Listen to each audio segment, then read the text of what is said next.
The 24th day of Adar, the portion of the Tanya is in the middle of Perek Lamed Zayin 37. It's on page Mem Zayin, or on the bottom, page 170. It's the second half of the Perek.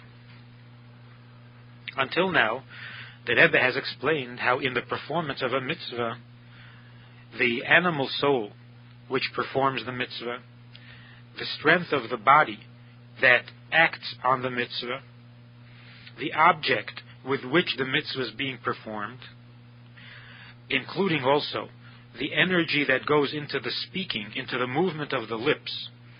When a person davens and learns and says the Shema, all of this becomes a vehicle for godliness, becomes a dwelling place for God in the lower world.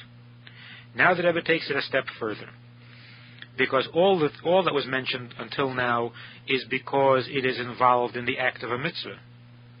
Now the Rebbe takes it a step further in that even those things that were not at the time that we used them serving a mitzvah, it wasn't in the act of a mitzvah that we used them originally, but eventually, because they become part of our life, and our life is devoted to mitzvahs, they eventually also become part of this holiness and part of this dwelling place for God. Let's read it inside.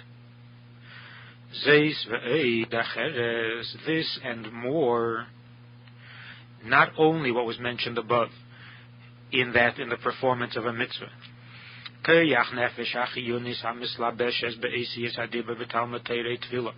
that the energy of the animal soul that is clothed in the articulation of speech, in study of Torah or in davening, or similar mitzvahs that involve the speech, or even more so, in the active mitzvah, the mitzvah that is an actual act, they become dwelling place for God. They become a vehicle for godliness. What's more is all the growth and the energy of a human being is from the blood, which comes from klipas nega, and that is derived from all the food and the drink that a person eats and drinks. And they become his blood,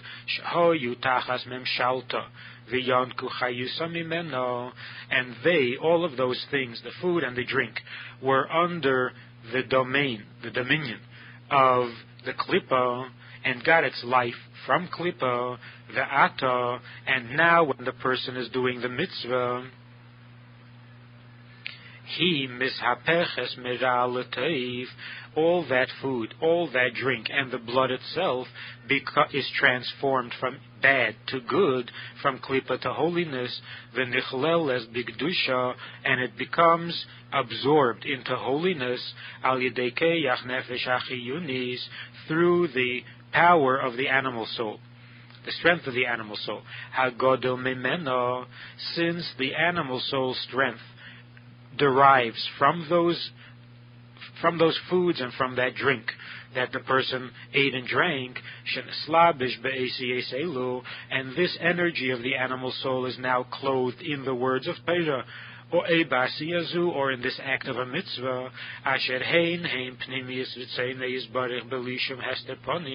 and they, the words of Torah or the act of the mitzvah, is God's inner will, on which there is no concealment at all,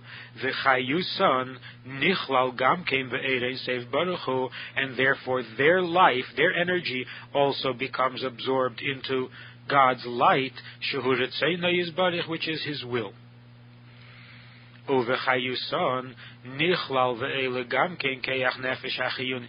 And through their energy, the animal soul itself is also elevated. And through this, the entire existence of klippa, the totality of klippa in the world, is also elevated,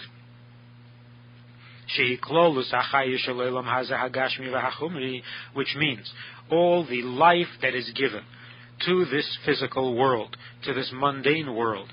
All of that is elevated, kasher kol haneshama v'nefesh holikis shebechol Yisrael, when all the souls, which are godly souls, that every Jew has, hamischalek es beprotes l'shishim ribui, which is divided into 600,000 categories, when all those neshamas tikayim kol nefesh protis kol taryag mitzvahs haTorah, when each of those souls fulfills all the specific details of Torah, the 613 mitzvahs, 365 negative commandments,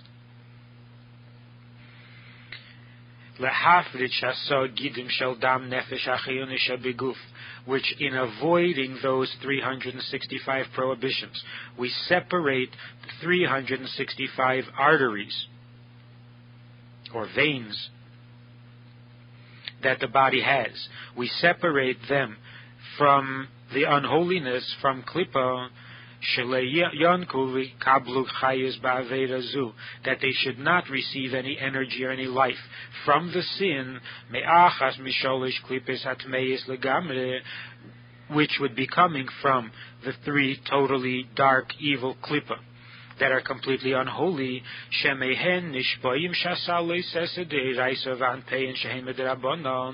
it's from this totally dark klipa that the 365 prohibited acts derive their life and their energy, as well as those prohibitions that the sages instituted.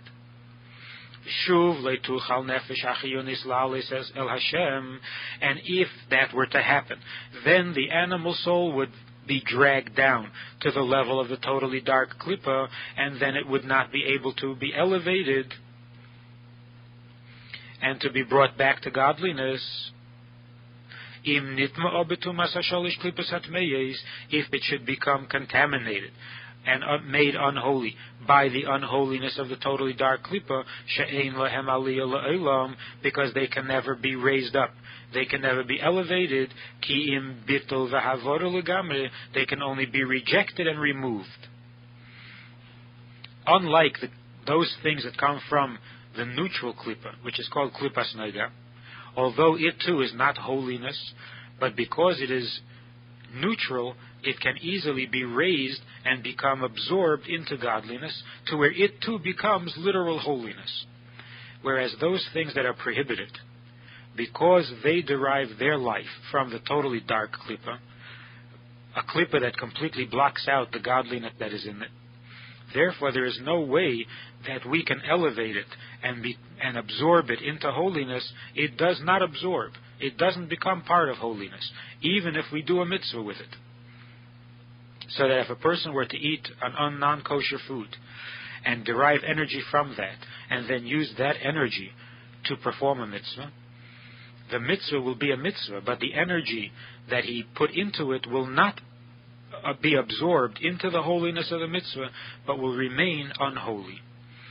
So by not doing any of the 365 prohibited acts or the rabbinic prohibitions, we are protecting our animal soul from being dragged down to the level of the totally dark klipa, from which we would not be able to raise it up.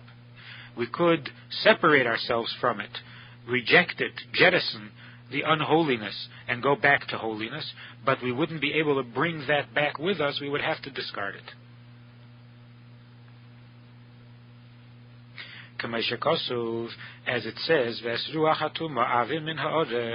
that in the end of days God will remove the tumah from the world. Not that the tumah will become holy, not that it will be elevated and absorbed into holiness, but that it has to be removed. There's nothing else to do with it. So that's the 365 negative commandments. And then if every neshama, if every soul also observes the 248 positive mitzvahs, mitzvahs aseh, the mitzvahs that we are to do, by which we bring the God's light down into this world,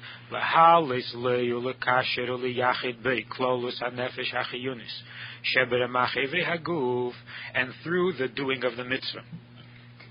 When we bring down this godly light, we also raise up and bind and attach and unite the animal soul in general, the total animal soul, which exists within the 248 limbs of the body with which we do the mitzvah, the animal soul becomes united b'yichud gamur, with a total oneness to this divine light, the godly light, li yes la'achodim mamish, until they become one and the same. So when every soul observes the 365 prohibitions by avoiding anything that is prohibited, and thereby remaining neutral in his animal soul, and then does the 248 mitzvahs, which are 248 limbs of the body, through which we do the mitzvahs, then the animal soul that activates the body in the performance of the mitzvah, the entire animal soul becomes united with that divine light, with the godly light that is revealed in the mitzvah.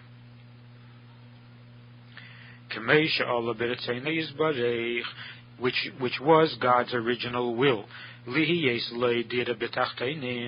have this dwelling place in the lower worlds, and then the animal soul of the Jew becomes for God a vehicle, a chariot, just like the patriarchs.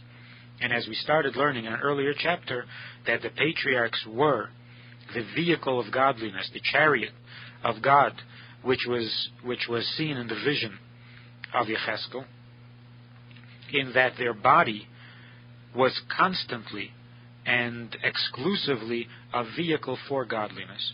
Every limb of their body, and at all times, was a chariot for godliness, which means that at all times and every part of their body was always receptive to the revelation of God, where he reveals himself without any concealment whatsoever. God as he is, not as we perceive him, which is God's will, that which God wants rather than that which our neshama wants. And certainly not that which our animal soul wants. In this fashion, through the performance of the mitzvahs, even a simple person who's not a tzaddik, and he's certainly not a patriarch, and he's not a prophet, even he is a chariot of godliness. He is a dwelling place for God in the true lower world through the act of the mitzvah.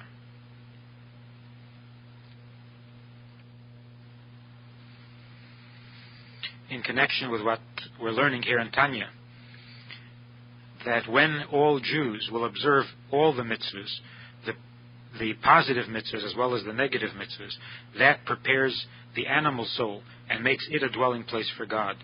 And through that, the entire world becomes a dwelling place for God. So we see in the Hayom Yom of today, on the 24th of Adar, of Adar Rishon, where the Rebbe writes as follows. The Mittler Rebbe once answered Reb Hillel Paritcher, the famous chassid Reb Hillel of Paritch, on his question when he asked the Rebbe whether he should recite Chasidus in those cities where he traveled a lot. Should he recite Chasidus in those cities, in those townlets where the people there don't really understand Chasidus? And the Mittler Rebbe said to him that words of Chasidus are understood by the neshama. It says, there's a verse that says, V'neizlin min levanein, that they flow or they drip from levanein. And levanein is composed of two words, lev, nun, lamed beis and nun. Lamed beis stands for chachma, because there are 32 paths of chachma, and nun stands for bina, because there are 50 gates of bina. So levanein is lev nun. It is the chachma and the bina of the neshama, in the neshama. And neizlin min levanein means that when the neshama hears Chasidus, hears godliness, then it flows, it drips from levanein, from the chachma and bina in the neshama. It flows downwards to that part of the neshama that gives life to the body. And the part of the neshama that is in the body senses what the neshama understands and hears. And this causes a strengthening in the performance of positive mitzvahs, the 248 positive mitzvahs, and it also gives us strength in avoiding the evil, the unholiness of the 365 negative commandments.